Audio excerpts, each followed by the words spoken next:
Wait, what did you just say? I said 40 minutes, then it's time for the patrons, bitches.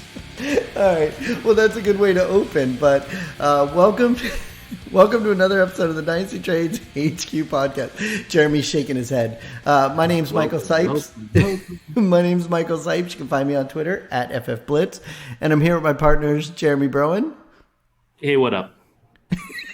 At Dynasty Madman, and Shane Manila. What is going on? I don't know. You made a comment about let's do a 40-minute and then get into the Yo, Patriots. man. In and out. I love all my podcast homies. I subscribe to their shows for a reason. I listen to I don't even know. I cut down on it this week. It's like 28 podcasts, right? Oh my God. But the fuck does every fucking episode need to be an hour and 35 minutes? No. Every fucking episode. Look, I know. No, it's too long. I know. And that's why I tweeted it out last week from the handle, just trying to get a feel. Under an hour, man. It's kind of like sex. It's good sex. Yes, there's a minimum time requirement, right? Not necessarily. But if it just keeps going and going and going and no one's finishing, then it's not good sex anymore. You got to finish at some point, my dudes, girls. You made a joke last week or 2 weeks ago, whenever it was, that Jeremy and I do show prep before the show. But not only do we do show prep, but Jeremy and I did 2 months of show prep before we even started the show, Jeremy, remember? 2.5 years ago. Show prep. But one of the things you and I talked about was that we wanted to keep it around 45 minutes. That was our original goal with the show, that we wanted it around that time frame. And then over time, it's just gotten longer and longer. Sometimes it gets, look, man, and trust me, I know we've got some long ones in there, right? And again, that's like sex. Sometimes you're just like, hey, we're gonna stretch this out, girl. We gonna, more likely she's gonna be like, hey, you better figure out a way to make it, keep it up, bitch. You're like, yes, man.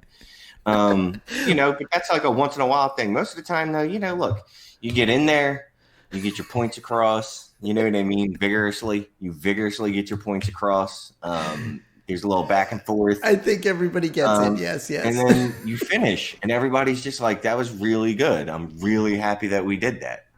Well, then in that vein, why don't we hear from the DevyWatch.com, and then we'll go into some of the news stories you wanted to talk about. Those guys are my dudes. Devy leagues are the fastest growing form of dynasty leagues. Whether you're new to Devy or maybe you've played Devy for a long time and are just looking for an edge, DevyWatch.com has you covered. Do you need to know who will be a first-round rookie pick before the rest of your league does? Do you want that future NFL Combine star on your taxi squad before he blows up at the Combine? DevyWatch has Superflex Devy ranks, Devy ADP, and an annual DevyWatch guide to help you. The 2020 DevyWatch Guide ranked and profiled over 260 players. It includes dominator ratings, breakout ages for returning prospects, and if you play college fantasy football, they've got you covered there as well. Volume 2 of the 2020 DevyWatch Guide has tons of information about new college coaching staffs and how their scheme changes affect the college fantasy landscape. They also have team-by-team breakdowns for all 130 FBS teams. If you play college fantasy football, their CFF rankings will drop in July. Visit DevyWatch.com and check out the 2 membership options. Join today and gain access to their industry-leading content. Click Have a Coupon and enter the code DTHQ when you sign up, so they know you heard about them on the Dynasty Trades HQ podcast. Do it. Cool. Yeah, DevyWatch.com. It's awesome. What do you guys think with the fact that we still nobody has any idea whether we're even going to get to play football this year? That Devy Watch and Devy information could be some really valuable stuff for next year. I mean, honestly, yeah, because you're not going to have any football to watch. I mean, exactly. You're basically going off tapes and write-ups from the year prior. So definitely, hit up the Devy Watch, hit up their website too, buy that Devy guide, and you might as well start prepping for 2021, the 2021 draft, because I don't know what football is going to look like. I don't know if we're getting a full season or what, to be honest. Not sure we're going to be playing football. It's disappointing to think about. And that's part of what we're going to talk about right here there was some football news this week. They had the owners meeting. They said, hey, we're not going to have preseason games and we're going to do some of this other stuff here with the cap and all that. So I know, Shane, you had a couple notes that you wanted to mention about the cap. So yeah, just because, they're still working out three rules right now, the NFL and the NFLPA Players Association. Rules for training camp acclimation period, which I don't think any of us really truly give a shit about. How they're going to handle if a player wants to opt out of the year, and if his free agency year tolls, which that would be pretty important for us to know. So that's something definitely you need to keep an eye on when it comes out. And then most importantly is what the hell is going to happen to the salary cap. So I had heard a couple figures thrown out there, and I was actually on a show last week where we talked about the salary cap impact. And per estimates, and this is per an ESPN article, the cap could drop anywhere from $68 million to $78 million next year. Now that's because the cap is based off, the previous year's revenue. Usually it goes up because, that's how money works. It's inflation and whatnot. Money's worth more tomorrow than it is today or some bullshit. I don't fucking know. That's plus the NFL is very crazy. Profitable and it makes a lot of money. So yeah, basically they keep making more money, so the cap goes up. Well, revenue is going to obviously go down, even in not a shortened season, but a season with no fans. So they're looking at a couple of things. Obviously the players don't want the cap to drop by $70 million in one season, because that means a ton of guys are going to be on the free agency market getting cut as teams try to get under the cap. But there's some thought that, that what they'll try to do is, and again, according to the ESPN article, is spread that out over the life of the CBA, which is like 10 years. So instead of a $70 million hit next year, it's a $7 million hit that year, then the following year, then the following year, then the following year. But even still, even if it's just a $7 million cut in the cap next year, the cap not going up is a big deal. Yeah. The salary cap generally rises every season, which means a lot of these players that we think are actually going to be cap casualties that never actually ends up coming into fruition might actually happen next year. One thing I did hear from, I don't remember now who I heard it from, but they were talking about trying to renegotiate the television revenue to try to make some kind of compensation for the fact that the fans aren't there. Because the only way people will be able to watch it is television. So I had heard they were going to try to do something like that. The TV networks don't really have any reason to renegotiate, but I know that they said the NFL was going to try that. Oh God, yes. I mean, if I was the NFL, I'd be playing the gorilla in the room. Like, you have no other live television, bitch. You're going to pay me, or come the next time that my this contract's up, your ass ain't ever going to see me again. So the NFL would be smart to do that. Yeah. To recoup some of the revenues that they won't make. And again, let's make sure we're clear. The NFL owners aren't losing money on this deal. Right. I'm tired of bootlickers on Twitter talking about these billionaires are losing money. They ain't losing money. They ain't gonna be making as much. They're still gonna make millions. They'll be okay. And I just jumped on the salary cap just to the year over year look at it. So back in 2010, it was uncapped. That was a fun year. But since 2011, the cap has risen from $120 million to last year, it was $188 million. Wow. And generally, it goes up about, according to this, it went up $10 million for 6 straight years. So if it goes down next year and by about $7 million at least, that's going to be interesting to see what players are going to be on the block. So, I mean, among other things that we need to take into account with the whole COVID thing and how that's going to affect things, if they actually get to play, we need to keep an eye on a salary cap and see what guys might not even have jobs next year. It's so crazy because even today, I believe it was TMZ reported that 95 NFL players had tested positive for COVID. And then a couple hours later, the NFL came out and said, well, it wasn't 95 players, it was 59 players. And then the rest were all coaches and staff that got it.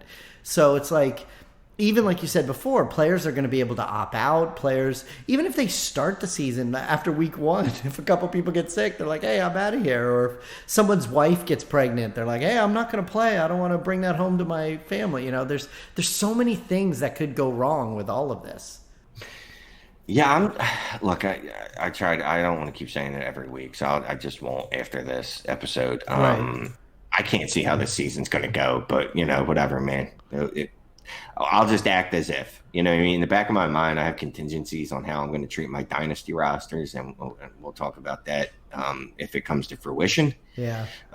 Just right now, I'm going to just act as if it's going to happen just to make people feel better inside. Which we do have a lot of trades to talk about tonight, and all of them are based on if we all just think that it's going to happen, Yeah. I mean, that's the other thing is just the amount of trading. Say there isn't a season. Can you imagine the amount of trading that's going to go down? Because you're going to have nothing to do to occupy your time. If October rolls around and there's not football, we are all going to die a little bit, and all we're going to know how to do is just trade. Like Sundays might just be devoted to like fantasy football trading and nothing else. Well, you know what else? I commission a lot of leagues, and I've been talking to a couple people lately, not only trading, but we're going to have to figure out some ways to keep people even interested. I mean, you can end up having some players where they don't even log into the site for 90, 120 days or whatever. And then there could be that backlash by next season where a lot of people will just drop a bunch of leagues because they kind of lost interest in them since they didn't do anything. Yeah, man, that's why I haven't, I've already joined too many leagues, but that's why I'm still holding out when people are like, hey, you want to join a league? And I'm like, well, let me get to, like, if we get to September and the league's not happening, I already know that I'm going to go fucking ape shit. You know what I mean? Like, because I'm going to, I mean, besides what's going on in my personal life, not having football and not having fantasy leagues to focus on, like, I'm going to just be like a drafting queen. I might just actually join best ball leagues just because, and then quit them the next year because best ball sucks. There's a good chance I'm going to be drafting all the time. Jeremy, I saw you have some kind of eliminator that there was some tweets out today trying to get people to join it or something. What was that? They're just trying to book, trying to fill them all. I just happen to be in one of them. It's for autism. Yeah. Dan Cook. Right. I told him I'd do one for autism. It's really not about me. I think I was in one of the one quarterback leagues, but it is a great cause, and I think he's done this every year for the past few years. So go out and visit that site and sign up for one of those eliminators. And if you hold on a second, I can grab it. Go ahead, Shane. Yeah. You know what? It's funny when you were talking about joining a bunch of stuff. It really seems like, well, at least what I see on Twitter a lot is it's more about charity right now. There's so many different organizations doing like charity best ball, charity eliminators, all this kind of stuff right now. It's true. There's a lot of that going on. Right. It's great. I don't really see a lot of people just starting up some dynasty leagues. It's more about charity. Yeah, just give it some time, man. Like, look, we're going through the early stages. When that withdrawal, I mean, if it happens, withdrawal, like September, October, that shit's going to be real. And then as the season, like the months go by and it gets closer to when the date would normally, the season would normally end, people are going to go ape shit. They're going to be like, 2021's coming. Yeah. It is. Speaking of all these great charities, you guys should definitely check out Dan Cook at Seahawks Dan 8 on Twitter at Seahawks Dan 8. And he's got a pinned tweet about the autism charities, the eliminators. Just go to that Google Doc and sign up for one. I think it's $10, $50 the first place, $10 the second, $100 to the charity for autism. So check that out and join a best ball eliminator. You don't have anything else to do relative to football, so throw your money at that. That's awesome. You get to be in it with a bunch of cool people. I mean, I'm in it. You're in it. Dan's in it.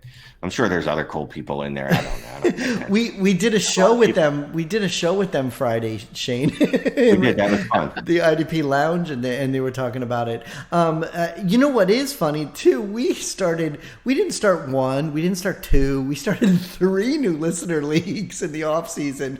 So when you talk about maybe not having a season, all 3 of those listener leagues will be. Hopefully, we'll try to keep them active with doing a lot of trades.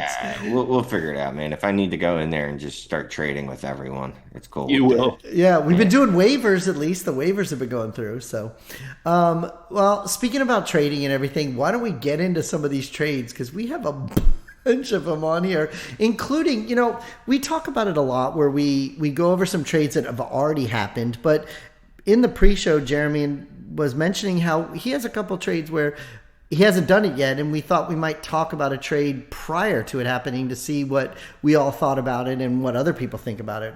So I know, Jeremy, you had a trade that you're considering, right?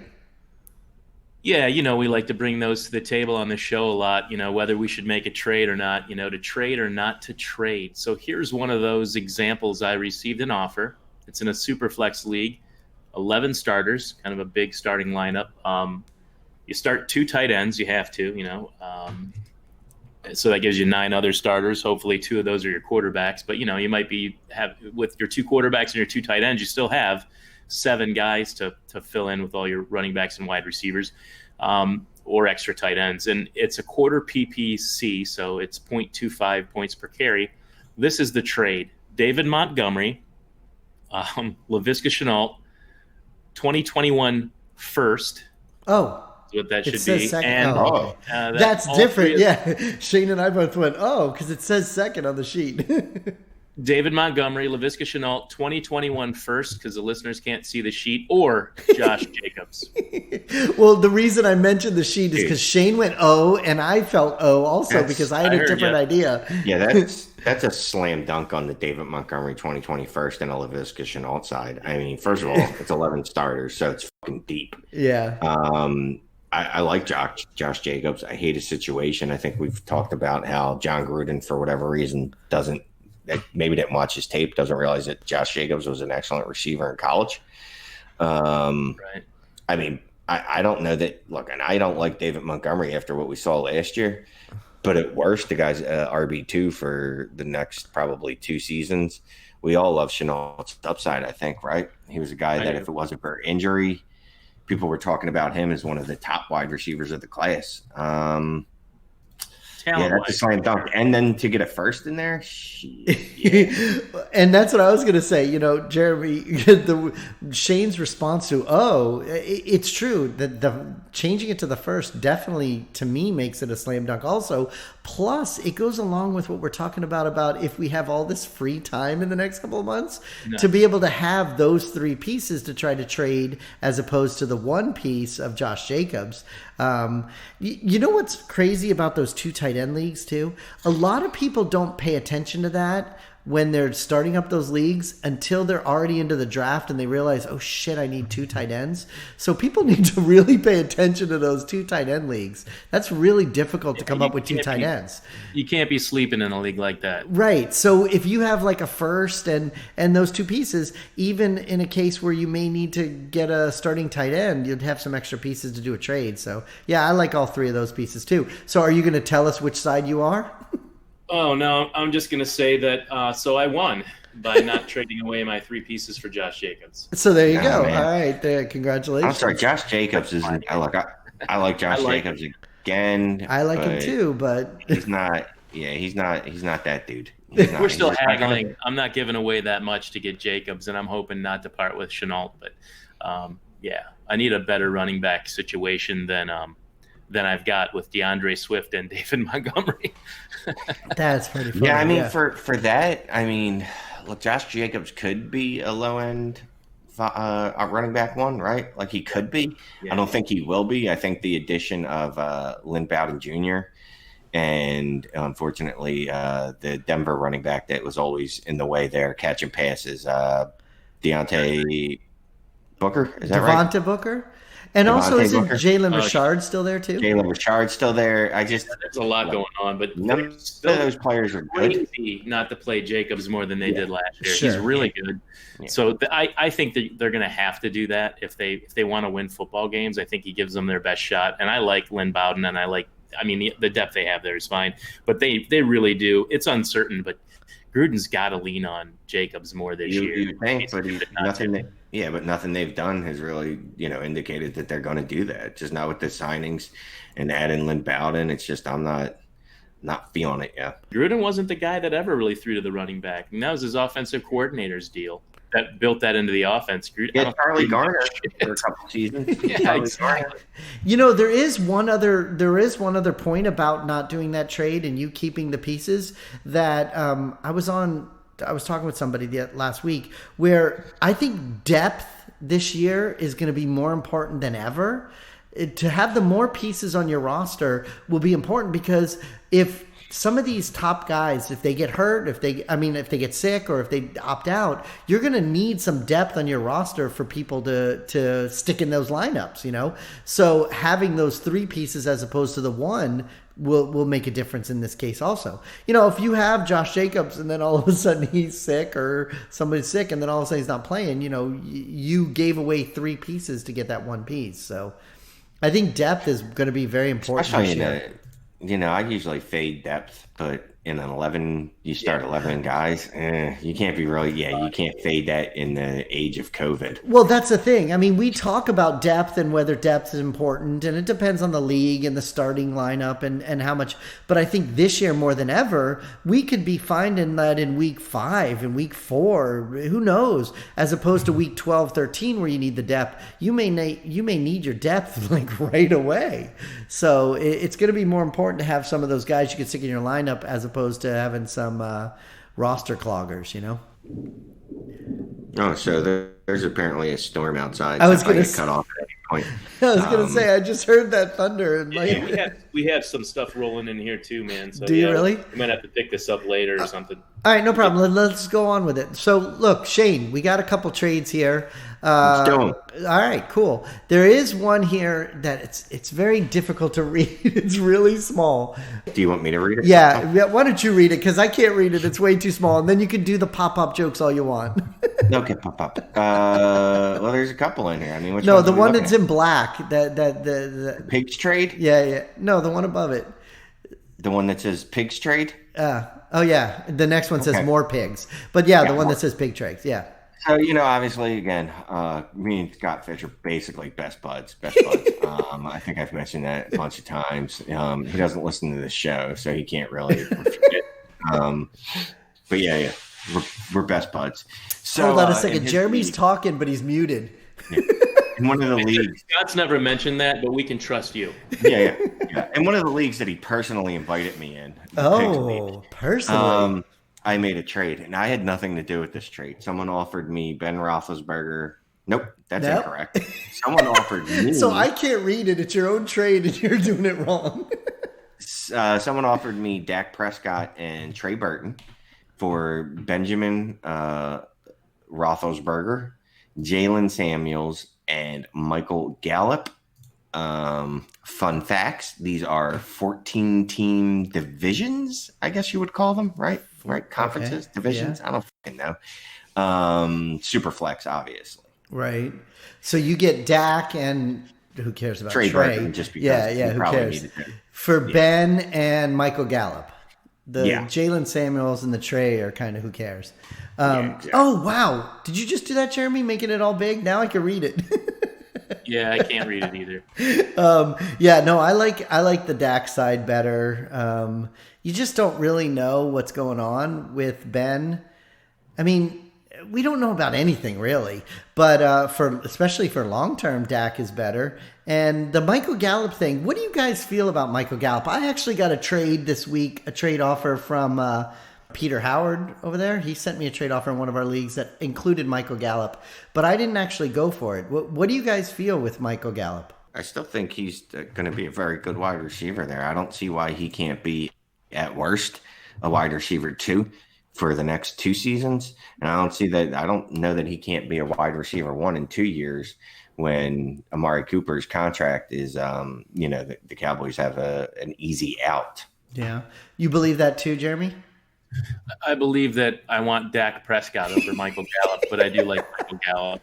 That was the hardest part of the trade for me. Like, I could give a shit about the rapist. Of course, that's why I brought up the Michael Gallup part. That I know you don't care about Ben. So that's a 12 years age difference. Like, that's pretty far apart. But real quick, so Amari's contract, after the 2022 season, they'll have paid $40 million. Oh my Jesus God. Christ, for 2 seasons after the 2021 season, excuse me.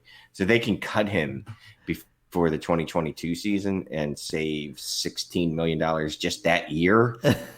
But also, I don't even want to do the math. It's a lot. Let's just say he has a 5-year, $100 million contract. Wow. But it's really a 2-year, $40 million contract with some dead cap space. Jeremy, They're going to have to pay Dak Prescott, right? At some point.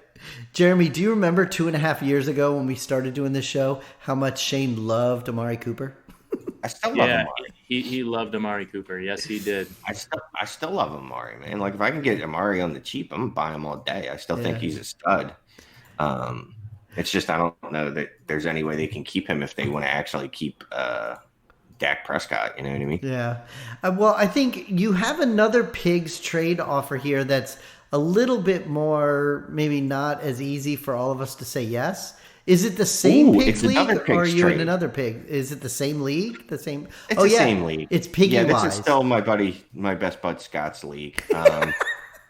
Your best So bud. in this league, on the one side, we have Darius Geis, a 2021 first, a 2021 second, and a 2021 second for one Michael Evans.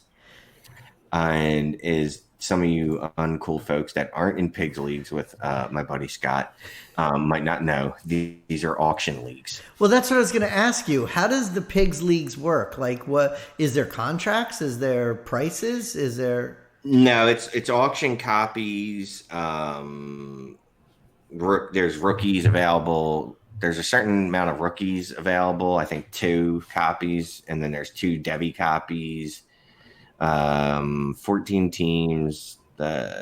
Actually a pretty small roster size considering because it's a Debbie league. Well, that's so you gave up a first, 2 seconds, and Darius Geis to get Mike Evans and Michael. Yeah, yes, no, Michael. It's Mike. He goes by Mike. I talk to him all the time. He goes by Mike. All right. But what did you need like for your starters? You say it's a small roster size. Like, how many starters do you have and everything? All right, so you're gonna make me actually look shit up. Yes, Okay. I am. Right, I mean, me personally, I would like the Mike Evans side, and I like that part of the trade. But I'm just wondering for people to know because you gave up 4 things for him. Yeah, it's super flex. It start 1 running back or 1 to 7 running backs, 1 to 7 wide receivers, 1 to 7 tight ends. All right, for a grand total of 10 starters. Yeah. No, I like the Mike Evans side. I mean, you gave up, it looks like a lot, but it may not be that much. You're always happy to move picks around and get more picks and get other players later. And you're definitely going to stick Mike Evans in your starting lineup before you stick Darius Geis in your starting lineup. So, sweet baby Jesus, yes. Now, if I remember correctly, there is more scoring. That's not the word. That's not how you speak English, by the way. That's fucking terrible. I don't know what it is I'm doing there. I'm going to bring this up. Reports, rules, league scoring. It is weighted for running backs, right? Oh, is rules it? Yeah, wide receiver. It's only half point PPR for wide receivers, and it's a quarter point for rushing attempts. So if Geis, I mean, the thing is though, Geis doesn't really play football. He kind of just visits, gets injured, and then stops playing. That's pretty much what he does. He hurts himself and hangs out, lifts weights. It's a shame because I think he could be really good, right? I wonder what's left. What's left in his tank, because I don't think that's a thing. But like physically, like it has to take its toll on you, right? Like, and even if you believe that he's going to be fine for a year or 2 or whatever, he's so physical. He's just as apt to run into someone as try to be elusive about it. I mean, and it's great. That's part of the reason I like him. But it's also not going to help him stay healthy, really, seeking to hit people. And I know running backs get hit anyway, but I'm just saying the way he plays football doesn't make you feel better. It's not like he's trying to miss guys hitting him. Right. Once he gets through the line, I'm saying once he gets, into the secondary, he's going to run those. He's not being as elusive as like Saquon Barkley or something. He just so good coming out, man. He was. I loved him, but in this case, you're getting a guy who's 1,000 yards, wide receiver 1, wide receiver 1, wide receiver 1. Even if he misses that and he's wide receiver 13, so what? Right. You still got wide receiver 13 for 3 more years, which is better than Darius Geis and those picks. I mean, the guy's put up, every year he's putting up over 1,000 yards. And he's usually putting up around anywhere from, I mean, he had a couple touchdown seasons, but he's had seasons where he's really spiked with 12 touchdowns, another 2 with 8. So, and look, I feel about Michael Evans. I love Michael Evans, and he's still only 26 years old. Though I was going to say he's right now entering the prime of his career after having done all that stuff, having all those accolades in fantasy football. I mean, it's a no-brainer to try to get him. Yeah, and he's always been my favorite player. We've talked about him a bunch of times. So, you did a couple different moves in a couple different leagues I saw, and where you talked in a lot of the chats about J.K. Dobbins. And I see one of the things here on our sheet, you were able to actually get J.K. Dobbins. I know you tried in a few different places. So I tried in every one of the HQ leagues. Is that what it was? Yeah, except 5, I think, because Jeremy owns them, and I knew that I might as well not even fucking bother. You know what I mean? Like, I'm like, no, I'm not even going to try it. But yeah, dude, I pretty much put out J.K. Dobbins offers in just about every league I could think of. Right. I saw you mention it. No, I don't know how his value isn't going to be just bananas next year. Assuming there's a season. Look, Mark Ingram, great, fine. Mark Ingram's going to lose that fucking job to J.K. Dobbins. As soon as J.K. Dobbins steps on that field and does J.K. Dobbins things, his value is going to fucking skyrocket. Like, it's going to be Miles Sanders type prices. It's his job, dude. Yeah. He fits that offense perfectly. That's why they drafted him. He's a badass. They run such a similar offense to Ohio State, the same kind of stuff with the mobile quarterback and the read option and just all of it. There was no better running back tailor-made for the Baltimore Ravens than J.K. Dobbins in this draft, and they drafted him, and it's right. Ingram's a 30-year-old running back. He's great. I wouldn't be surprised if right off the bat when J.K. Dobbins is acclimated that Ingram is used, short yardage, goal line, stuff like that, so they don't have to kill their rookie. But, they'll definitely find a good mix. He's not going to not play. He's going to play. And probably by midpoint, certainly by the end of the season, J.K. Dobbins is the starting running back for Baltimore, which is interesting because so many people think that that's not one of the best landing spots of all the running backs in this class. Clyde Edwards-Helaire, Jonathan Taylor. Jonathan Taylor's landing spot isn't any better. I mean, sure, he doesn't have Mark Ingram in front of him, but he doesn't have the Baltimore Ravens rushing offense to play for either. So, you pick your poison. Who's your favorite running back? I mean, I honestly think that Cam Akers is in one of the best spots, and Dobbins. And if you like those 2 running backs better than the others, you should draft them. You should trade for them because their time is coming. Those running backs were drafted high, and they're going to play. We know that they're not going to pay these guys 5-6 years from now, probably. They're going to pay them now, and they're going to play them now. They're not going to wait. Running backs can start early. We're not waiting for them to develop. It's definite over this offseason. You've seen a shift from when we were doing rookie drafts back in the beginning of May to now. Right. There's a lot of the narratives about a lot of these players that have changed from when we were drafting. And J.K. Dobbins is definitely one of those. Shane, if you say that you tried in all 5 of the leagues, except for number 5, because you knew you couldn't get him from Jeremy, so you tried in 4, is this the only one place you did get it from then? Yeah, this is one of the only leagues that I actually even pulled off any trades for him. And I mean, usually most of the responses I get back are, nah, he's going to be a running back 1. And I'm like, I can't fucking argue with that. That's why you were going after him. Yeah. So I'm like, all right, well, those conversations are dead because I don't want to pay a running back 1 price for him. Right. I have to. And like I said, that's why I didn't even bother with Jeremy because I knew Jeremy would have been like, you're not getting a discount when you stupid. Like, all right, bye. Jeremy's shaking his head and rolling his eyes. Yeah, I mean, and I'm sure people think this is an overpay. It felt right to me because I think Dobbins is going to be the running back 1 out of this class still. I still think he can overtake. I do. I think that. I think we've talked about it before. I don't think really overpay really means anything, especially right now. You're talking about 2 players. First of all, we haven't told everybody what the trade is. The trade was J.K. Dobbins on one side, and the other side is Cam Akers, a 2021 second and a 2021 third. So when you talk about it, you're actually talking about two players that have never stepped foot on the field, and you're talking about two rookie picks in the future. So all of this is all speculation. Shane's love for J.K. Dobbins just by looking at the trade. Exactly, but so it's all speculation. So you really there's nothing to really go by. So yes, it could look to some people that it's an overpay, and then it could look to other people like, shit, you got the best end because they may like J.K. Dobbins way better than Cam, or who knows. But I think depending on what you like best, and especially what you've been saying about JK, I think your side is good. And a 2 and a 3, who gives a shit? What do you guys think? We've talked a bunch of times about that the season may not happen, but we don't talk too much about college. And I know, Jeremy, you're a big college guy. What happens if these college kids don't get a chance to play this year? How are those rookie picks going to be even affected next year? Will there be some players that don't even get to come into the NFL because they didn't play? Or will there be other players that get to come in the NFL because they didn't have their senior year? I mean, how is that going to affect those rookie picks? Jeremy, I know you watch college. What do you think?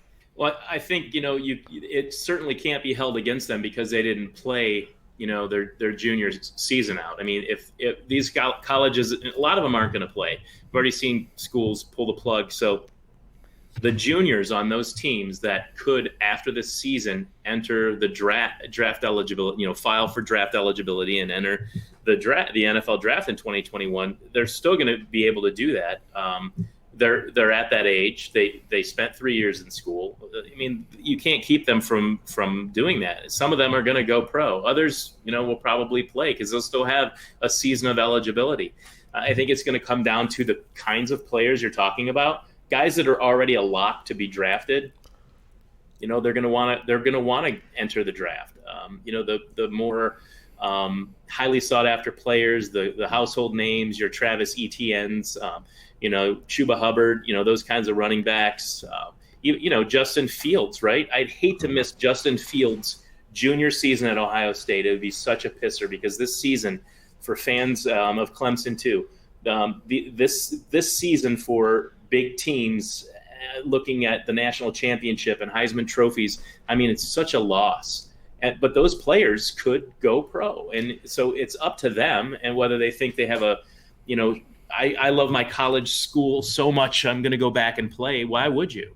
You just missed a year of your life. I mean, I guess that's the thing. So if you're a guy, I mean, obviously, I guess Justin Fields, if he can turn pro, I guess he knows, like, all right, I'm getting paid, so I'm going pro. But if it's a guy that needed a year to not rehab his image, but kind of like he had a down sophomore season. And his junior year was going to be his bounce back. Well, now he's got to go back for his senior year. Exactly it. What's fun about it is not fun. I shouldn't use that word. I'm sorry. What's interesting about it, though, is how I think these two draft classes are going to skew so much of the data that we use. Like, just because how deep the 2020 class was with running backs and wide receivers, that there were players going on day 3, where day 3 normally is a death sentence to it, a player in fantasy. And then next year, we're going to have these players that might end up staying another year. So maybe even 3 draft classes that are just going to screw up fantasy data so much that it's going to be a blast to see how missing a year. Yeah. And also just for these guys that come out now, after their 2019 seasons, you have no stats for 2020 and then they enter the draft. Good luck ranking those guys, but beyond guys like Justin Fields and Trevor Lawrence, good luck ranking, lesser heralded players, just like Shane alluded to, guys on the bounce back or whatever. You're not going to have any stats from that entire season to be able to do that. And so my question to you then goes back to, how do you think that's going to affect getting 2021 rookie picks right now? Obviously, the big name guys like the Etienne, or however you say his name, or Fields or whatever, first round guys are one thing. But do you think second round picks and third round picks are going to have more or less value next year than they would in the past? It seems as though it's potentially a lot of guys, like you guys just said, if guys stick around and don't go into the NFL and play longer than they would have or whatever, they'd be worth less. Right. So that's what I'm saying. So do you feel like these second, thirds, obviously fourth and fifths, whatever, those picks don't really matter, but are second and third round picks in 2021 going to take a hit or not for next year? is what I'm thinking for people that are looking to make any kind of trades right now. I mean, I hate to be this guy, but honestly, there's no way to know right now. Well, no, I know. I said based on if the college kids don't play is what I meant. I would think they're worth more because you're going to need more lottery tickets. Oh, you think so? But then it's going to depend on, your roster space and things like that. So, I mean, to me, I always love getting a shit ton of rookie picks. Because then I'm going to kick, like half of them are getting traded away. Not because I want to make them, but a shit ton of them are going to get traded away. So I'm always going to suggest you just accrue rookie picks, especially if other people are going to devalue them because they're not, they're not sure how next year's going to play out. Yeah. Rookie picks, I mean, just off the pure fiending for any action, the rookie drafts will be insane next year because people are going to want to do anything so badly that they're going to overpay for these picks. Yeah, that's and they're going to use 2019 data, 2019 thoughts, everything. I mean, as long as guys stayed healthy and things are going well, and their videos of them, practicing or whatever they're doing, you're going to see that stuff on Twitter. It's going to be a lot more narrative driven. It's going to be a lot less actual statistics and tape and all of that. It's going to be drawn upon like the year before, right? The season before when they played. So I don't know. I think that the second and third rounds could be worth less if kids have to stick around a year beyond what they wanted to and not come out as juniors. But if you already know you're going to be drafted in the upper rounds of the NFL draft and you're an offensive player, then just enter the draft and take your chances. So it's probably a lot of the same kids going to be in the draft. We just didn't see them play all year. Yeah. It's really interesting what you said, though. For our listeners then, but both of you guys agree kind of, maybe try to get picks now or get picks thrown in now as much as you can so that when people are dying for something to happen, or dying is not a great word, but in February of next year when people are just eating up stuff, you've got a lot of equity and stuff that you can use to buy things, And if maybe there's no NFL idea. Season, you know what that means. All the players that you own are 1 year older. All the players that you own, you just wasted an entire NFL season not being able to use them. So why not? That's so Shane cool. alluded to it earlier. Why not trade some of that stuff away? That's so cool. Most of that stuff, and just look toward the next year. And great time to rebuild, I guess, because I don't want to sit on all those assets on my rosters that are going to be 1 year older. Julio Jones, he might be something special this year, but that's not, still and not, next year. I mean, everybody's a year older, so maybe more teams try to rebuild in dynasty football. It's so funny because I always want to trade away my picks, but now having this conversation with the two of you guys, I actually want to get a couple more picks for next year. So, well, we did have another trade here that it looks like it. Jeremy, it's the three of us did this trade, but obviously you and I had nothing to do with it. Yeah. but it's a Dynasty Trades HQ trade that was done with HQ2. Yeah, at HQ2 with Dilly Dilly, and Shane is doing something on his phone. I don't know if he's dating app or looking at real estate, but the trade might be. You know what? He's at johnsonly.com. Oh yeah, johnsonly.com. We didn't even have to eat your cheesesteaks alone. We didn't even talk about that. Yeah, we actually own johnsonly.com, and if you go to it, it takes us to Dynasty Trades HQ. I'm still writing the pitch, but if you're John looking for another John, you're lonely. Maybe you're looking for a side John. You know what I mean? You don't need to go to Ashley Madison for a side. You can do that on johnsonly.com as well. Jeremy horny at johnsonly.com. One of the things I'm proudest about that side is, there's Johns of every race, color, creed, sexual orientation. There's no judgment. Like whatever Johns you're into, you will find there. Jeremy, we need to add a johnsonly.com shirt to our Store Envy store, Yeah, we definitely do. That would be so awesome. I'm totally doing it. That would be so awesome. All right, so in HQ2. All right, so we had one final HQ trade. Yes, go ahead. What is that? And let's do that, and then we'll wrap everything up and go to the Patreon show. And we did this. I did this today. Screw you guys. I did this. Is this my team? Oh, it is my team. No, it's our team. Guys, by the way, we made a trade. That's why I said it that way. Yeah. So we gave up Michael Williams, and we got back a 2021 second-round pick. Adam Shaheen, which is whatever, and Sterling. Right. Yeah. Sterling. I mean, based on the conversation we just had for the last 10, 15 minutes, I'm happy with getting that second round pick and Sterling Shepard. Like you said, who cares about Adam Shaheen? But no, I'm happy with it. I know his mom and his wife and his kids, maybe if he has a wife. Allegedly. But isn't Chicago the one that has like 10 tight ends on their roster? I just think, especially after what we just talked about getting some future picks and stuff, a second is better to get than a third. And we still don't really know what's going to go on with the Giants with Sterling Shepard and Darius Slayton and Evan Ingram and all that stuff. So I like that trade for us, Jeremy. What do you think? Yeah, I'm okay with that too. I'm glad our guy made that trade for us. Yeah, guys, we made a trade, by the way. I'll consult with you on that later. I forgot. I didn't even realize that was one of the shared teams. I didn't. I saw it says Dynasty Trades HQ. I'm just like, whatever.